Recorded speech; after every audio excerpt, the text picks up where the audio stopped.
Hi friends, ఈరోజు మళ్ళీ మీకోసం ఇంకో రెసిపీతో వచ్చేసాను. అదేంటంటే చికెన్ ప్లస్ వంకాయ బంగాళదుంప వేసి కర్రీ చేశాను. మీరు ఎప్పుడైనా సరే వంకాయ బంగాళదుంప కాంబినేషన్లో కర్రీ చేసుంటారు, కానీ చికెన్ కూడా వేసి దాంతోపాటు చేసుంటే కామెంట్స్లో పెట్టండి. నా కర్రీ అయితే సూపర్గా ఉంది. చూస్తున్నారు కదా, చూడండి టెక్స్చర్ చాలా బాగుంది కదా, నోట్లో నీళ్ళు వచ్చేస్తున్నాయి కదా, అంత బాగుంటుంది టేస్ట్ కూడా. ఇంకా ముందుగా అయితే ఒక ప్యాన్ పెట్టేసుకొని ఆయిల్ ఒక 7 స్పూన్స్ దాకా వేసుకుంటున్నాను. మనకి ఆయిల్ ఎక్కువగానే ఉండాలి ఈ కర్రీ కోసం. అయితే 2 మీడియం సైజు ఉల్లిపాయలని హై ఫ్లేమ్లోనే పెట్టేసుకొని పొడవుగానే కట్ చేసుకున్నాను. గోల్డెన్ బ్రౌన్ కలర్ వచ్చేంతసేపు ఫ్రై చేసుకోవాలి. అవి ఫ్రై అవుతూ ఉన్నప్పుడు చికెన్ని నీట్గా వాష్ చేసుకొని మ్యారినేట్ చేసుకుందాము. మా అమ్మాయి చేస్తానని చెప్పింది.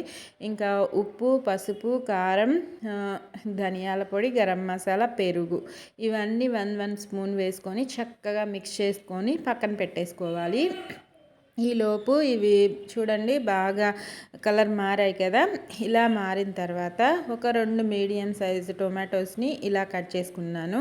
మీరు ఎలా అయినా కట్ చేసుకోండి, 2 టొమాటోస్ సరిపోతాయి. కట్ చేసుకొని వాటితో పాటు అవి వేసిన తర్వాత అల్లం వెల్లుల్లి పేస్ట్ ఫ్రెష్గా పట్టుకోండి, టేస్ట్ బాగుంటుంది.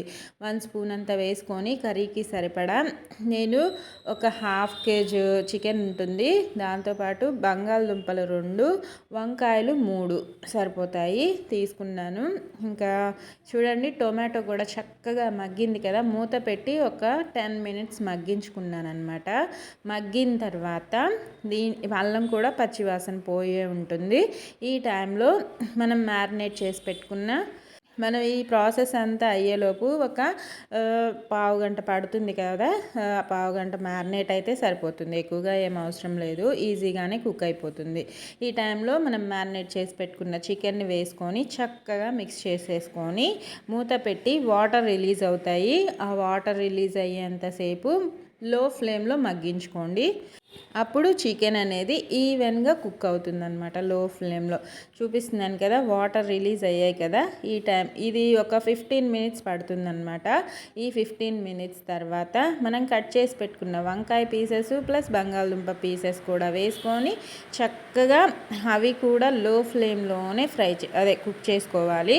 అప్పుడు మనకి 2 అనేది చికెన్తో పాటు ముందే వేసామంటే ఇవి గిజరైపోయే ఛాన్స్ ఉంటుంది కాబట్టి నేను ముందుగా వేసుకోలేదు. చికెన్ కాస్త మగ్గిన తర్వాత మాత్రమే ఈ వెజిటబుల్స్ వేసుకోవాలన్నమాట.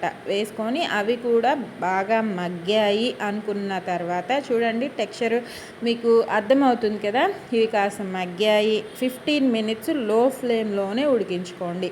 హైలో పెట్టద్దు, మీడియంలో పెట్టద్దు, ఉడకకుండా ఉంటాయి. ఉప్పు కారాలు ఇప్పుడే చెక్ చేసుకోండి. కారం ఇంకా వేసుకోలేదు కదా, వేసుకుందాము. ఈ టైంలో ముందే వేసామంటే అడుగు పట్టేసి అది ఉడకకుండా ఉంటాయన్నమాట, అందుకే ఇప్పుడు వేసుకోవాలి. మీ స్పైసీని బట్టి చూసి వేసుకోండి. నేను 1 స్పూన్ ఫుల్గా వేసుకున్నాను. కారం 1 స్పూను, ధనియాల పొడి పెద్ద స్పూన్తో 1 స్పూను, గరం మసాలా ఎప్పుడు చెప్పే విధంగానే 1/2 స్పూను సరిపోతుంది, ఎక్కువగా అవసరం లేదు. వేసేసుకొని చక్కగా ఇందాక చికెన్ మ్యారినేట్ చేసిన గిన్నెలో ఒక 3 టీ గ్లాసెస్ వాటర్ వేసుకొని చక్కగా మిక్స్ చేసి దీనిలో వేసుకోవాలి. ఇంకా వేసేసుకొని మొత్తం 3 టీ గ్లాసెస్ సరిపోతాయి. ఇవన్నీ మసాలాస్ అంతా కర్రీకి పట్టాలి కాబట్టి వేసుకొని చక్కగా మిక్స్ చేసుకొని ఇప్పుడు మాత్రం మీడియం ఫ్లేమ్లోకి మార్చుకొని ఉడికించుకోండి. వాటర్ వేసాక లో ఫ్లేమ్లో పెట్టామంటే ఇవి మరీ చికెన్తో పాటు ఈ ముక్కలు వెజిటబుల్స్ కూడా విడిపోయి మనకి గిజరైపోతాయి అన్నమాట, చిదిరిపోతూ ఉంటాయి. అలా కాకుండా మీడియం ఫ్లేమ్లో వాటర్ అంతా దగ్గర పడేంతసేపు కుక్ చేసుకుంటే మన టేస్టీ వంకాయ బంగాళదుంప చికెన్ కర్రీ అయితే సూపర్గా రెడీ అయిపోయింది. చూసారు కదా, ప్రాసెస్ చాలా ఈజీగా ఉంది, టేస్ట్ కూడా యమ్మీగా ఉంటుంది. చపాతీలో కానీ నేను వంకాయ బిర్యానీలోకి చేశాను, నైట్ ఏమో చపాతీలో చేసుకున్నాను. చాలా బాగుంది, ట్రై చేయండి. ఎప్పుడు ఒకేలా కాకుండా డిఫరెంట్గా. నచ్చితే లైక్ చేయండి, యూస్ఫుల్గా ఉంటే మీ ఫ్రెండ్స్ అండ్ ఫ్యామిలీ మెంబర్స్కి షేర్ చేయండి. ఇంకా మరిన్ని వీడియోస్ వంటలతో మీ ముందుకు వచ్చేస్తాను. ఓకేనా? Thank you for watching friends. ఎప్పుడు చెప్పే విషయమే, ఆరోగ్యంగా తినండి, సంతోషంగా ఉండండి. ఓకేనా? ఇంకా మరిన్ని వీడియోస్ వంటలు నా ఛానల్లో చూడాలి అనుకుంటే ఆ ఛానల్ని సబ్స్క్రైబ్ చేసుకోండి. ఇదిగోండి వంకాయ బిర్యానీతో సర్వ్ చేశాను. టేస్ట్ మాత్రం వేరే లెవెల్లో ఉంది. మీకు నచ్చే ఉంటుంది. చూడ్డానికి తినటానికి టెంప్టింగ్గా ఉందనిపిస్తే కామెంట్స్లో పెట్టండి.